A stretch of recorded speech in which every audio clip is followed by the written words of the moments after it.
Hello and welcome to the Scarlet Watch. This is the final episode of our WandaVision after show. I'm Paul from the Comic Crush. I'm here with Liz as always. Hi, Liz. Hello. Great to see you throughout our final episode. We'll be talking about why at the end of the show. So we've got a lot to talk about today. The thing we've been building up to, the big reveals. You know, we hope all the answers, but of course it's Marvel, so not all the answers. Some of the answers, I think. Some of the answers. Yeah. I love this last episode. I hope you did too. There were some things where I think there's been a kind of general air of quasi disappointment on the internet. But okay. I haven't looked, so yeah, you know, and it's best my own happiness. So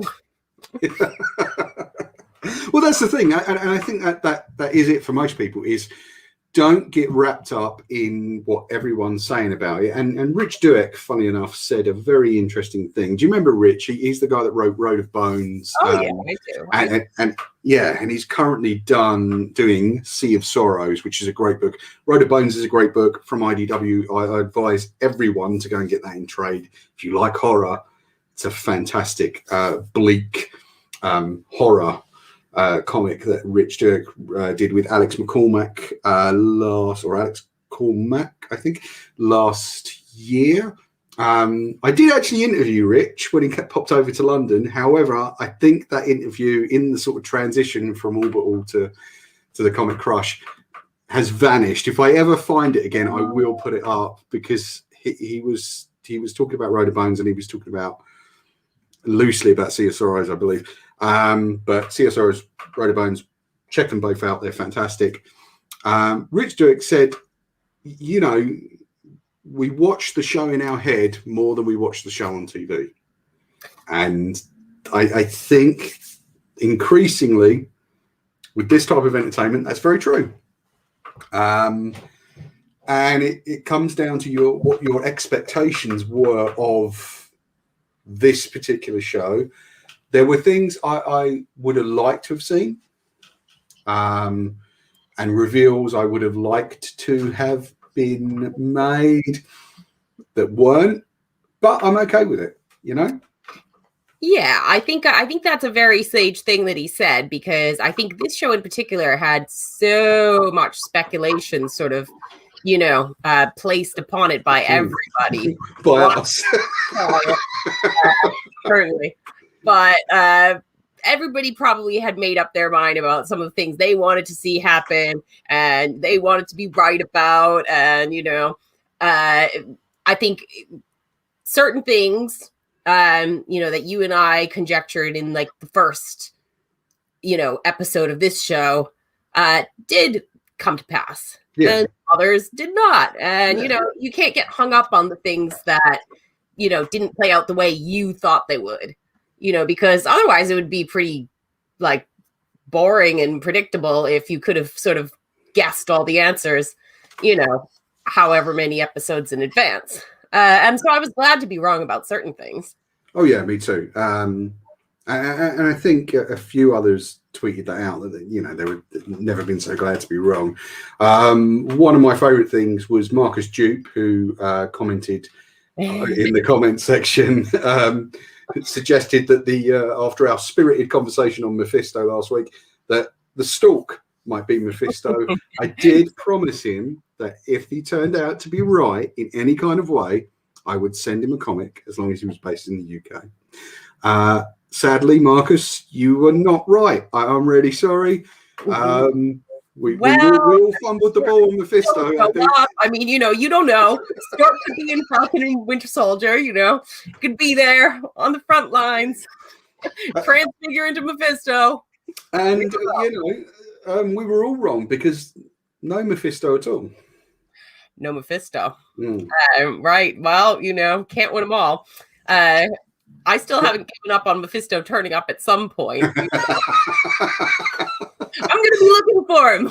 Yeah, I still maintain, though, it is a bit of a waste of a terrific character actor like Emma Caulfield. Like, a straight up red herring, you know? Yeah. because they really did kind of toy with you a little bit, like to, you know, like by keeping her out of all those headshots and everything else, for Agnes to have kind of like intimated that Dottie was like an important person in the town and everything. It kind of led you down the path a little ways, you know. Yeah. But I guess that was just a misdirect. No, you know, all the time she's just some normal housewife named Sarah with a daughter. There was someone, I don't know if it was Teona Paris or one of the showrunners came out in the press and went, yeah, we probably built up that that aerospace engineer thing a bit too much. Sorry. And it was just like... Yeah. But not in a bad way. Like I enjoy that sort of playfulness. And it made, like, you know, it made for you know, a really exciting watch, because you had all these things to kind of guess over, you know, the whole time. It really like kept the mystery alive right up until the end. Yeah. You know, I like that. I thought it was, you know, it was just part of the fun, really. But again, I'm not walking away disappointed. It was an interesting finale. I was a bit kind of miffed at first, because I do have this thing about a lot of these films, and it's not just the Marvel movies, it's a lot of movies lately. When you're dealing with the big sci-fi action stuff, just gets reduced to a bunch of grey villains firing fucking firebolts and laser bolts at each other in the sky. You're watching a comic book adaptation, Paul. Yeah, but at the same time, it's kind of on you as a filmmaker or a TV creator to transcend some of the limitations of that medium. And yes, in those moments, you do get some great character stuff, as we saw in this. So at the same time, whilst being frustrated with that, I was actually pleased that they could do things like stop and have a philosophical discussion. I love that. Yeah, see, that was really different. You know, I mean, like, you know, because, right, you know, before I watched it, I was like, okay, here's what I kind of expect to see. I expect to see Wanda fight Agatha. I expect to see Vision fight Vision.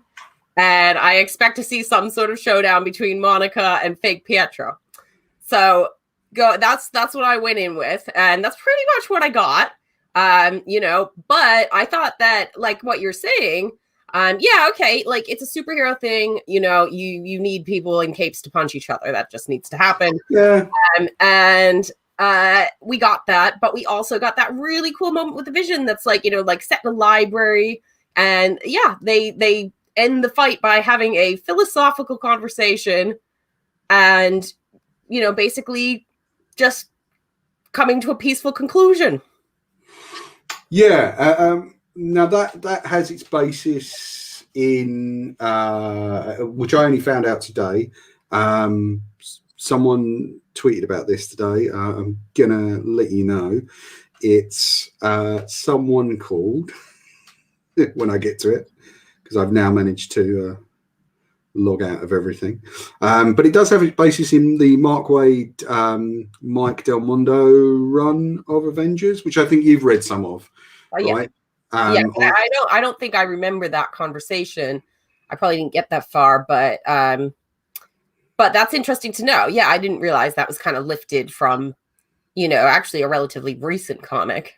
Yeah, I will find it eventually. But it was nice that they've called back to that moment. Now, whether that was done on purpose or whether the writer just happened to hit upon that same piece of philosophy and apply it, I'd be interested to know, because that would be a fascinating idea if it was just something that they came to. So Vision had that same conversation with a future version of Vision in issue 6 of the 2016 Avengers run. And of course, sorry, I didn't know this. I claim no knowledge. And it's Vision talking to a future version of himself. That was from at chaos _and_order on Twitter. So thank you for that. I'm always glad that people tweet in about this stuff, because again, my knowledge of Marvel comics is that big. I really haven't read enough Marvel stuff. But the applying that idea to a character like the Vision, I thought was fantastic. And then actually, even as you mentioned, setting it in the library was great because it's a place made up almost entirely of information. And what is the Vision but a creature made up entirely of information? And I really kind of like the resonant themes that are there. That was fantastic. Now the Agatha versus Wanda showdown, yeah, I was quite pleased with that. It looked kind of nasty as she's kind of draining the power out of Wanda, you know, and they get that kind of weird burned effect on her skin. But the more fascinating ideas out of that for me. Sorry, I'm going to bounce around a bit because normally we kind of run through the episode, but I'm not going to do that today because I'm just, you know,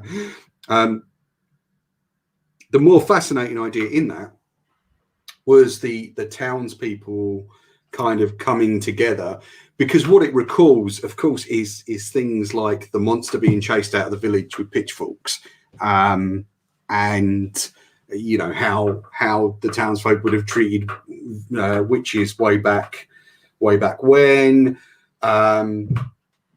There's some wonderful elements of that, but instead of pure sort of aggression, as you would normally get, what you actually got in this time is people pleading with her, you know, look, just let us go or kill us, which makes you realize how desperate they all kind of must have been. Well, yeah, I mean, what Wanda wasn't aware of, because she thought that they were just kind of blissfully, like, you know, existing in this like idyllic little town, was that her grief, you know, was poisoning them essentially. Like they were suffering from her nightmares and feeling her darkest feelings. So, you know, and when she realized that, she was really horrified, because I don't think she realized that she, you know, that she was affecting them in that way. Sure. So and of course, yeah, was really, you know, it was one of the darkest moments in the episode, in the whole series, I thought. And you do also get an answer as to what's been happening with the children, because Dottie says to her, you know, my child's locked in a room asleep, and I just want to hold her, which of course brings up that thing that Vision was talking about earlier, and has a further resonance for Wanda, because her children, as far as she knows, are locked in a room. She can't get to them. They're kind of, you know. And so I felt that stuff, and getting that stuff into those little moments was great. Yeah. And as always, like the writing on the show was tip top. And of course, we also get the kind of answer to Hayward. Now, I was a bit disappointed not to see Ultron. Well, you know, you win some, you lose some. So yeah, Hayward, he was just a jerk. He was just, you know, like complete sort of selfish jerk who was willing to kill anyone that stood in the way of his project. Yeah. And I think, though, that we might see Hayward again, perhaps even in the next, you know, in Falcon and Winter Soldier, because I think what Hayward represents is part of what I think Falcon and Winter Soldier is going to be about, and something that I've realised that Civil War is about, which is mankind reasserting control over its gods. And, you know, I think that is very much going to be the kind of that in fact that might become the outstanding theme of this next phase in a way. Hayward, I see Hayward being chucked in a dark cell at the moment. You know, there was that obviously fantastic moment when Darcy plows into him with the ice cream truck, and she's like, "I'm in prison," which you know, really, is good on their part, because it was around that moment that I was going, where the hell is Darcy? Like, bring back Darcy now. Yeah.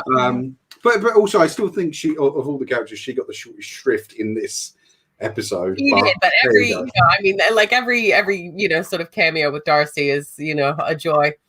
And I hope that, in Thor: Love and Thunder, she gets more of a kind of go round, and we see more of her, because she's great. And Wu,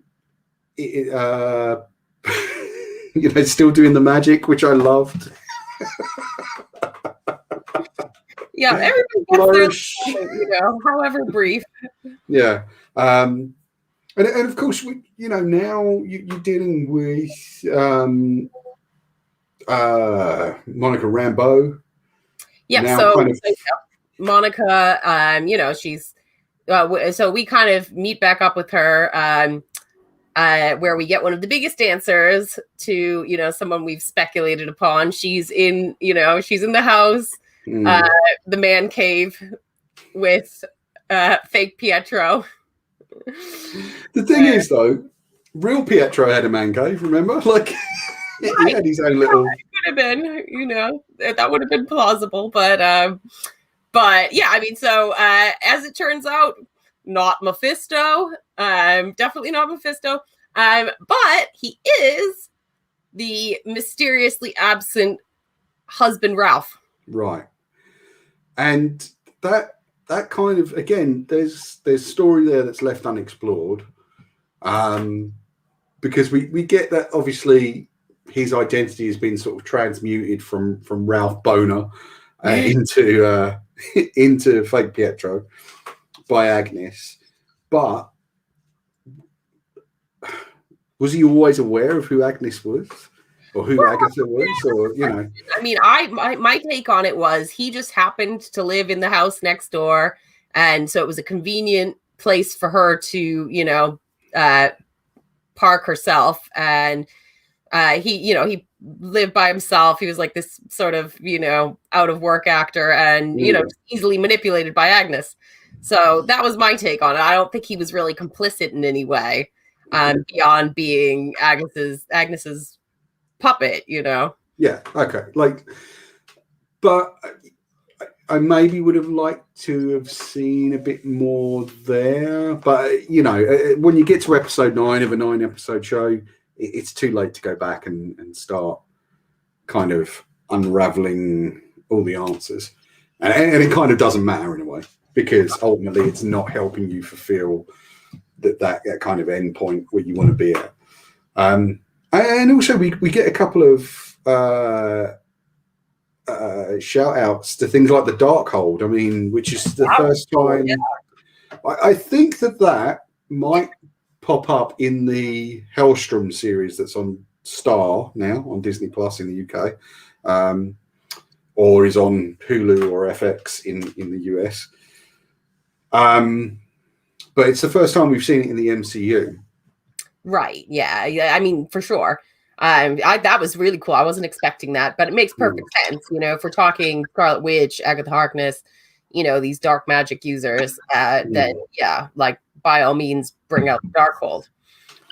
So I think we could end up seeing more of that in Doctor Strange and the Multiverse of Madness. I would not be surprised at all. And of course, Wanda is told, look, there's a whole chapter on you on the Scarlet Witch. On the Scarlet Witch. Now, the kind of Scarlet Witch element seems to be, as we talked about last week, a persona or identity that can be assumed by anyone who's powerful enough. And I guess Wanda just happened to be the one, I'm assuming. I mean, they didn't give us like some hard and fast answer, but I think, like, to me, it was like, that she was almost prophesized as being the one who would be the Scarlet Witch. Yeah. Which is kind of an interesting mold to shift into for the MCU, I think, because we've had the cosmic sort of more sci-fi version, and now we're going to get the magic version. And I guess you can trace that all the way back to kind of Doctor Strange and things like that. But it's an again, I wonder how much that, obviously we know about Doctor Strange and things like that, but I wonder how much of that is going to play out in phase 4 and 5, which is like a massive couple of phases. I think it's each phase is as big as phase 1 to 3 right. of the MCU. I was looking at kind of all the titles the other day. A magazine ran like just a complete thing of all the titles, and it's ridiculous. Like the amount of movies and TV shows is just insane. So I mean, I don't know about them kind of holding that all throughout the entire thing. I mean, we've still got Blade to come. How is that going to play into things? I'm kind of wondering about that at the moment, in terms of magic and supernatural creatures and stuff like that. Yeah, I mean, was it the ending I wanted? I don't know. Like, I just don't know, because I don't always know what I want when I go into these things. Do you know what I mean? I don't always know. And I think it's good for an audience not to know. And I don't think audiences do know what they want until it's given to them. I mean, I have to say, I think this was the ending I wanted. Okay. I kind of knew going in that, you know, it was going to have a sad ending and that she would have to give up, you know, the idyllic little family and world that she created. You know, you kind of have, you know, an idea of that going in, you know, because it's obviously something that wasn't going to last forever. You know, as soon as, you know, the cracks begin to show and, you know, it all begins slipping away from her, you know that the right thing for her to do is to have to give that up. And yeah, I mean, the ending had me in tears. I was, you know, crying my little eyes out. I was like, you know, it's really, really sad when she has to give up the kids, and when she, you know, I mean, their final goodbye was like totally heartbreaking, yeah. So sad, and like, you know, so beautifully written.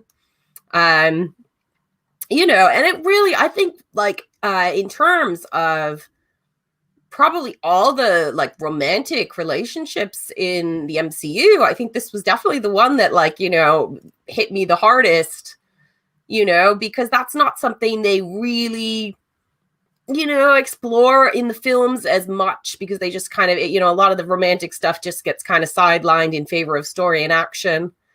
Where this, you know, you actually got to take the time to really get invested in their relationship with each other.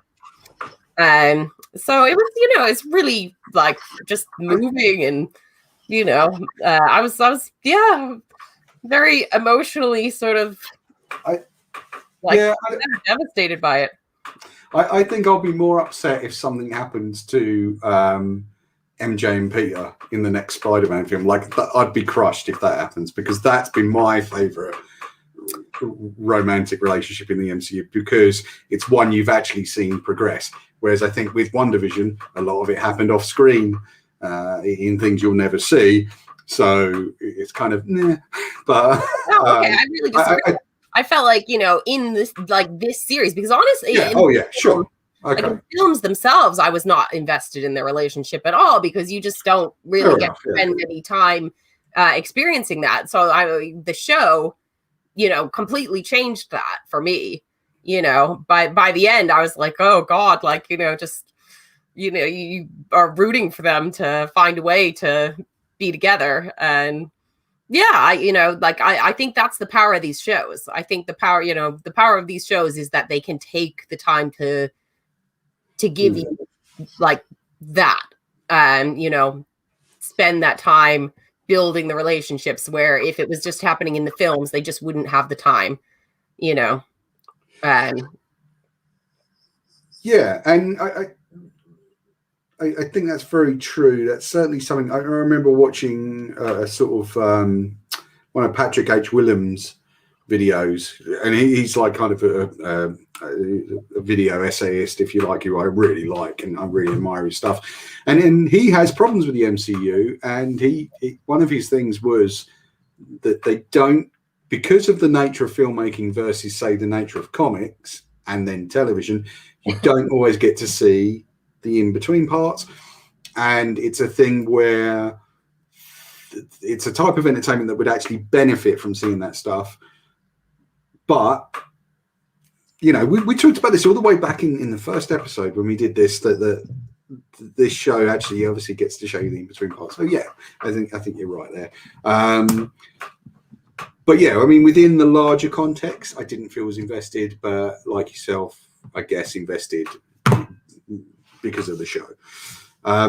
In terms of the kind of theming and things, I really like the fact that for a moment we get two visions who are at peace with each other. And then right at the very end of the show, because there are two post-credit sequences, right at the very end of the show, you get two Wanders who are at peace with each other. Or rather a Wanda that's at peace with herself, which I was a really clever thing, which I wasn't expecting. I like the idea of, hold on, which one's the real Wanda? Is it the one out on the porch with a cup of tea, or is it the one reading the Darkhold? The very end of the show implies that it's the one reading the Darkhold. And of course, it kind of reminds me of things like meditation, because meditation is largely giving the front part of your brain a kind of mindless, pointless task that you can concentrate on, whilst the back part of your brain does the thinking and the kind of the real work. And getting yourself into that state takes some effort. So that was fascinating, that her meditation comes in the form of reading the Darkhold. What would that bring, though? I mean, it's not in the multiverse for her children. Like, you could hear her children calling out to her. Yeah, even though technically they don't exist. But and also, the book isn't called the Lighthold or the Sunnyhold; it's called the Darkhold, which does make you really kind of. What are we led to believe? Like, throughout the whole series, Wanda has walked the line between being a hero and a villain. And when she leaves Westview, she leaves, basically a villain. They all the townsfolk with their consciousness back. It's a very mutant moment. She leaves hated and feared and misunderstood by everyone. And, so that version of Wanda, in this dark room reading the Darkhold, is that who she is? Is she the villain? We get a yin and yang of her there. I don't know. I'm interested to see where it goes. I don't know if they'll go out and out and make her the villain. I'm not sure they will. Because, Marvel do have that thing where, even the villains kind of have a point, and it's like, yeah, okay. That's something else I did want to bring up with you. Go on, go for it. Okay, we talked about this last week, how, you were like, oh, couldn't we just have one villain who's just a bad guy? Yeah. Okay, well, Agatha. Yeah, true. She's kind of just a bad guy. She's just I just want all your power. And, and I don't have any understandable motive except that I am really pretty evil and I want all the power. Very true. Very, very true. I think Catherine Hahn has been one of the major highlights of this show, and has got a lot of plaudits and a lot of kind of play online, and quite deservedly. I think she's a masterful comedian, and it's great because she got to play the best friend in order to move out of being the best friend in everything else, because that's what she plays.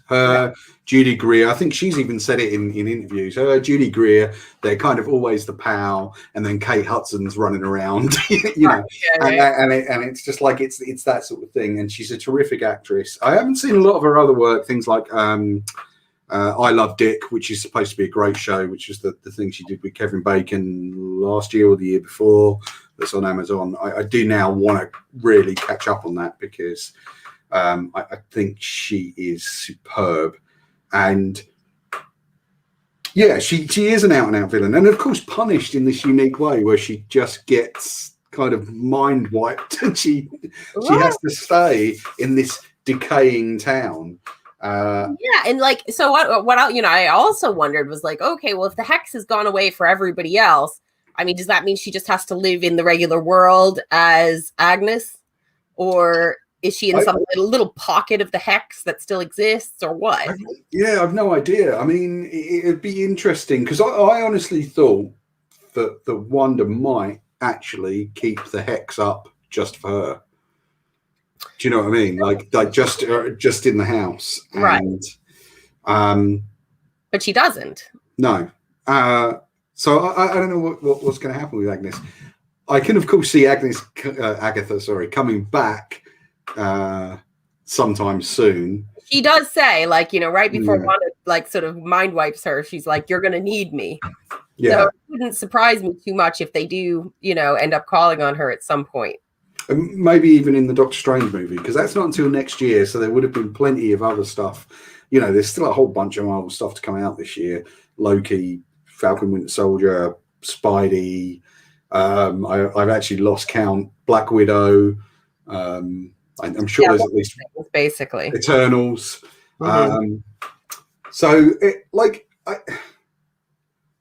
As always, you're left kind of having no idea where it's going to go. I think that will be the key difference between these two phases and the last phase is that you kind of always knew from the end of Avengers we're going to the Infinity Gauntlet, right, and the Infinity Stones, and that's what we're going to build up to.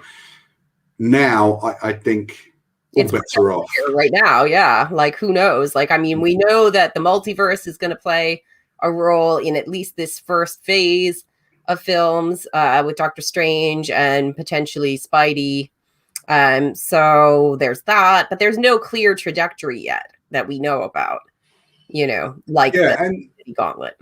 And even for Wanda, I mean, we've got, because effectively Vision is back. Right. And like her memory, he's got the memories, like, that was, right before he leaves, the, Vision from the hex gives him the memories at least up until sort of the end of Infinity War. Yeah. And also, what's interesting about that, he has the memories, but what he doesn't have is the emotional context for those memories. And I wonder what he's going to do with that. So that'll be fascinating. And especially now that he's completely free of the Mind Stone. Like, he's not powered by that anymore. Doesn't need it. That's a really interesting kind of play to make, like what's going to happen now that that's no longer a part of things. And I can't wait to see what they do with that. And I can't, looking at the list of movies and TV shows and stuff, I can't even begin to think where that's going to pop up again. Hard to say. Yeah, totally. Yeah. I mean, you would think that if Wanda's popping up in Multiverse of Madness, there's a chance we could get Vision there. Yeah. But who knows? I mean, the ending with him it reminded me a little bit of like, Bucky at the end of Winter Soldier, where he's like sort of just getting his memories back, but he doesn't really know what to do with it. And, he's got to kind of go off and figure it all out before, he can kind of come back into the fray. Yeah. I don't know.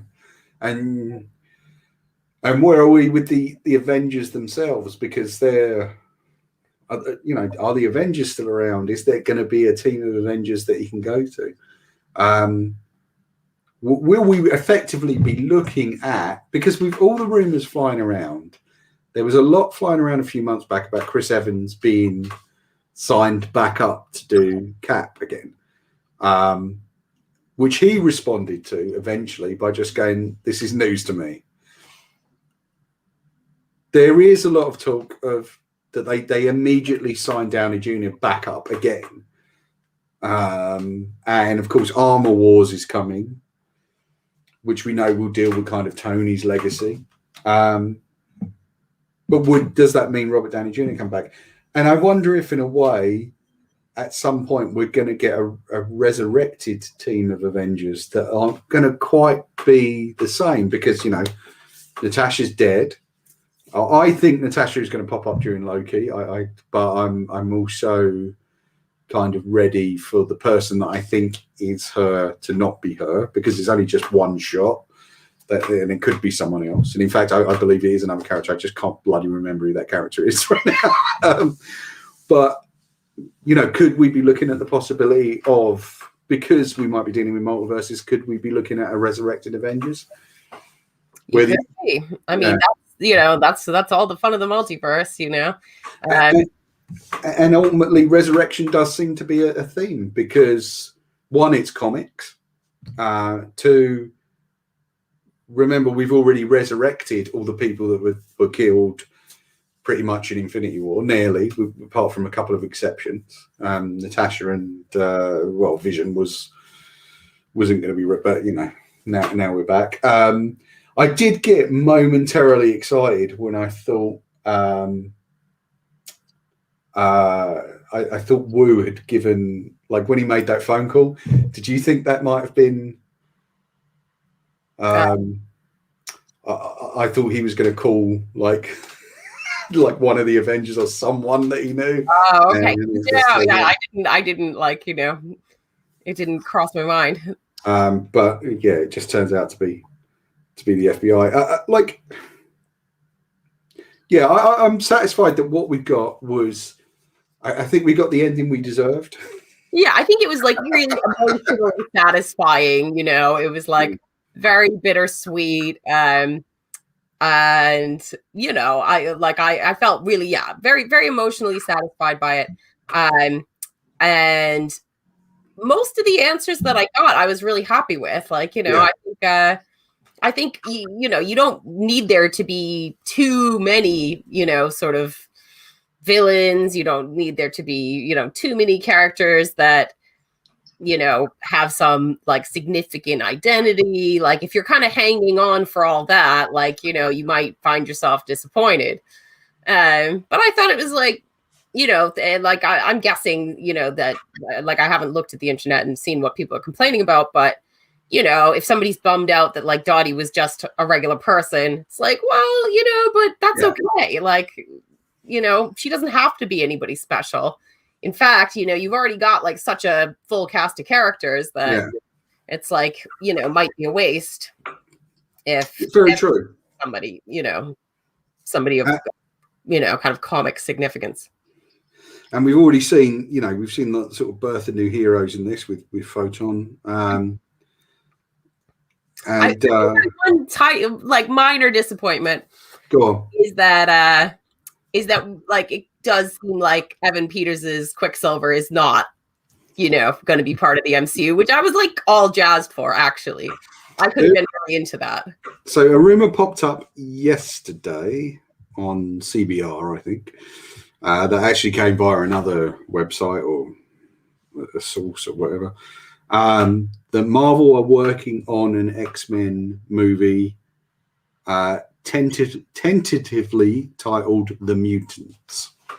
I don't know whether this is true. Okay. So all we've got is a tentative title. That's it. Which you kind of, you know, I mean, sort of runs counter to what Feige said, where he thinks, you know, maybe 4 years before the X-Men come in. I don't know. Fantastic Four first, and I think you know, there's no really, you know, great need for them to rush into the X-Men right away. I think, you know, it's wise if they kind of take their time with that, because we've just kind of gotten over this big phase of the Fox movies finally wrapping up, and you know, the last couple, sorry, you know, for anybody who loves them, but I thought the last two were a couple of duds, like, you know, not very good. I still think and this is going to upset Paul Taylor. Sorry, Paul. Maybe cover your ears for the next couple of seconds. I still think that Dark Phoenix had things in it that it was trying to say. And I actually think it did say them quite well. I actually like Dark Phoenix because it was it became the anti good movie. You dick. I mean, okay, well, carry on. But I think it became the anti Hollywood blockbuster, which I actually liked. Having seen I was checking the other day on my letterboxd. I've seen nearly 4,000 movies now, and it's just like and a lot of those were Hollywood blockbusters. And after a while, you get bored, and you do actually start to admire the things that perhaps go off in different directions to that. So yes, I think there were things in Dark Phoenix. Paul Taylor, you can now uncover your ears. I'm with you, Paul. I'm, sorry. What? Although I love First Class and I love Days of Future Past, probably especially. I think that's probably my favorite of the bunch.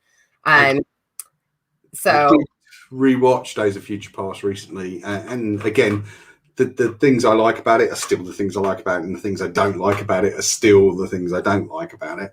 I love Future Past, yeah.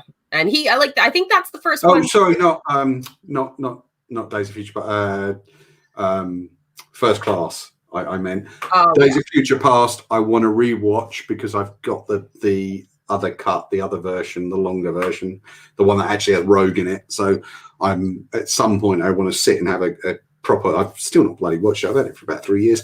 I'm going to sit here and watch that one day. I might treat myself to that this weekend. I don't know. And then I want to rewatch Apocalypse because I hate myself. Yeah, well, that is some self-punishment right there, but And then I'm going to rewatch Dark Phoenix because I hate you. Fine.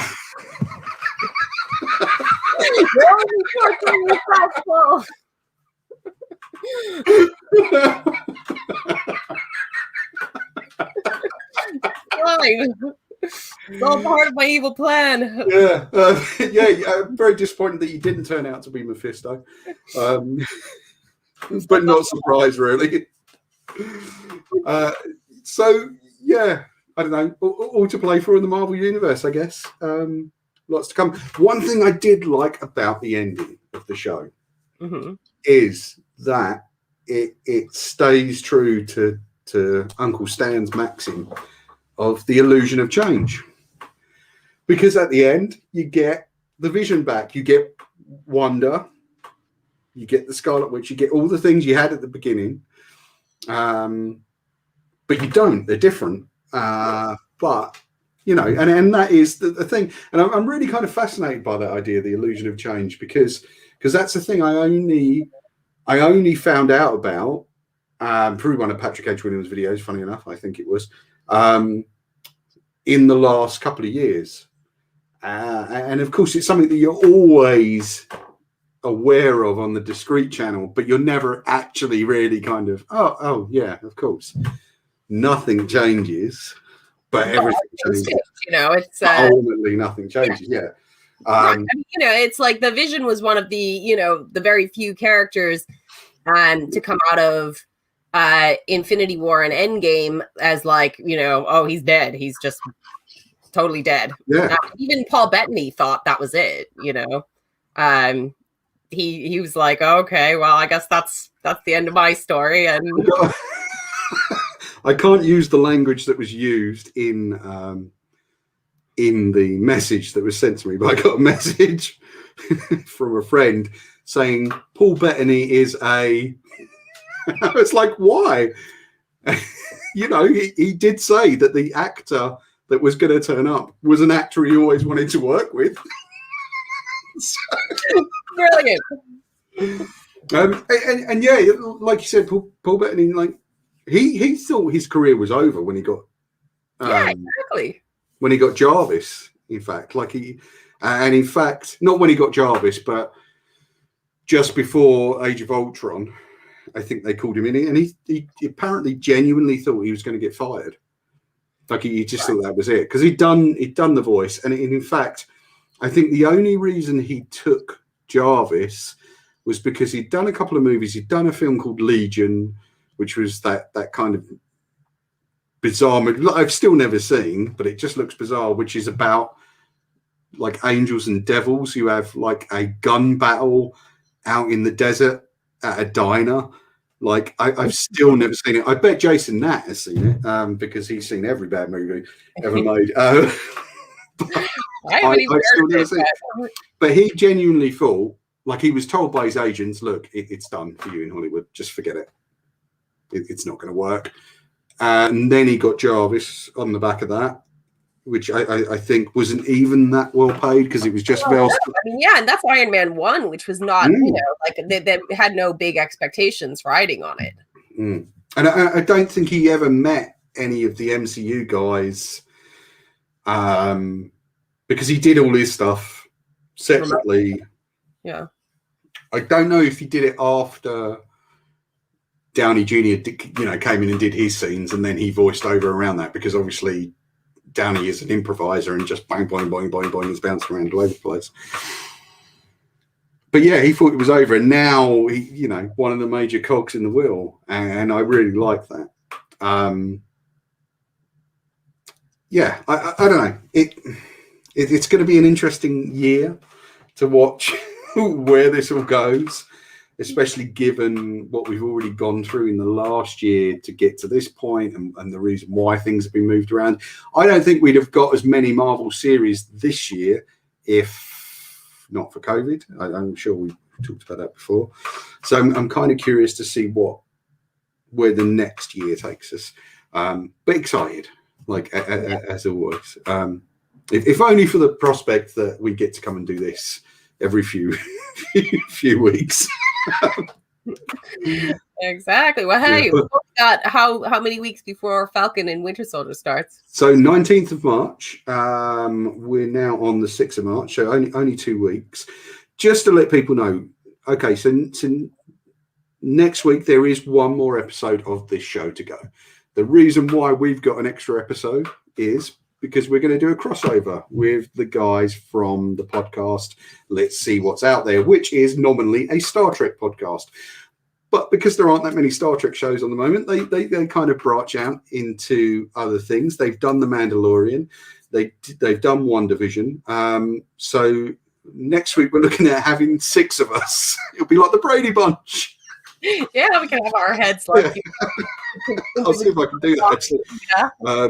So we're going to have a crossover episode with those guys. I don't know what day yet. We're just finalising the details this weekend, and we'll be able to tell you guys over the course of the week.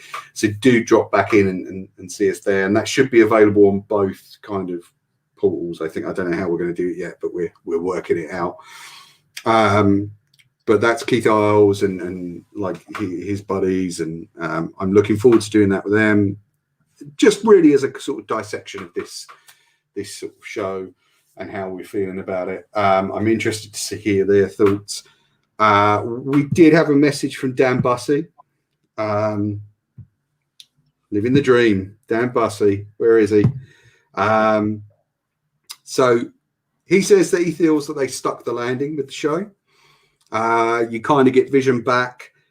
Wanda gets the realistic version of her costume, which we didn't talk about. I thought it was great. I loved it. I thought that was, brilliant.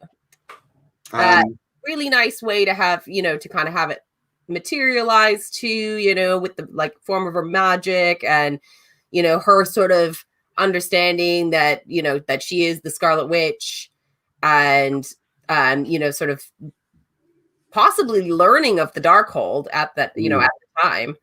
We have no proof that she even knew the Darkhold existed before that. So yeah, she, that vision she saw in the room with the Mind Stone. Yeah. Which is it's kind of a fascinating thing, that she's also kind of looking into the future. Dan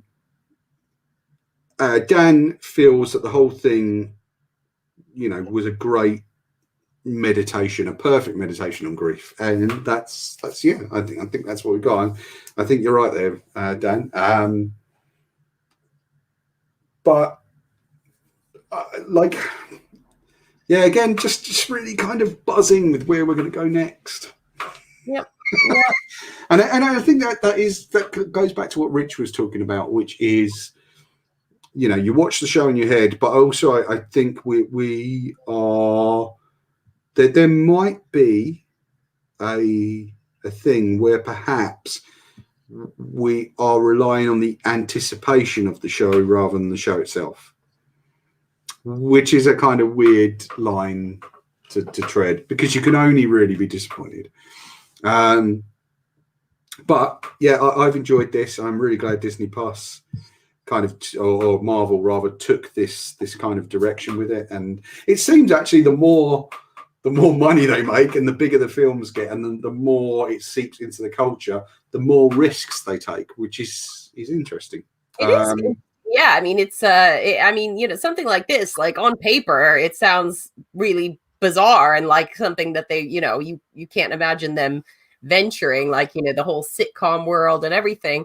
But it really paid off. Like the sort of gamble definitely paid off.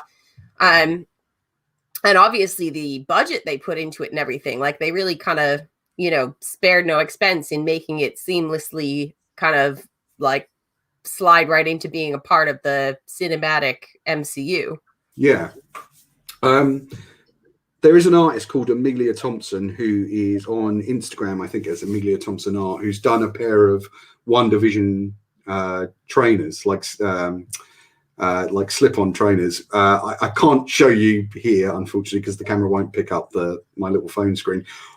But if you go to Amelia Thompson Art, Nikki sent me this image today. So Nikki, who's been the sort of sometime co-host on From Panels to Pictures, and it is coming back for, I hope, the Justice League Snyder Cut video.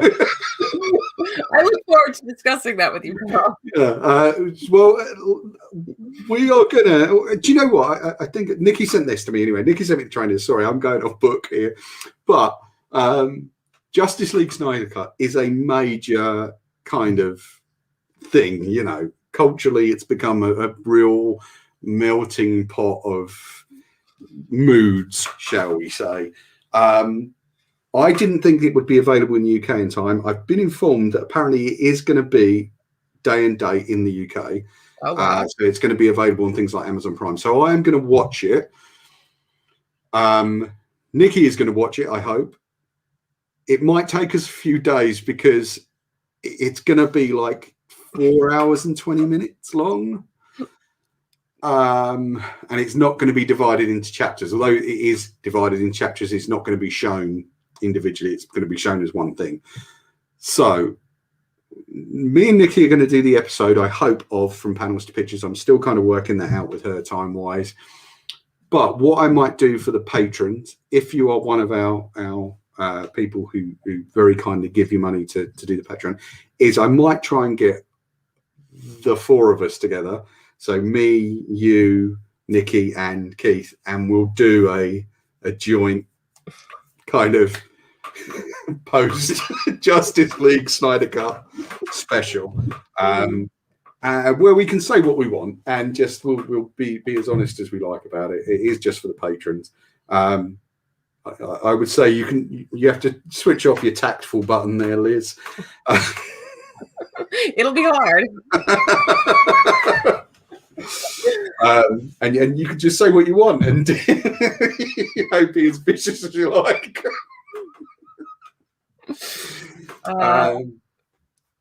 But yeah, so look out for that on the Patreon. If you want to sign up to the Patreon, please do. We've had another couple of patrons in the last few weeks. I'm really grateful to all you guys. Remember, there's lots there on the Patreon. There's loads of additional material. So there's loads more coming. I've got loads of stuff planned. Going to try and do something on Civil War in the next week or so before we get to Falcon and the Winter Soldier.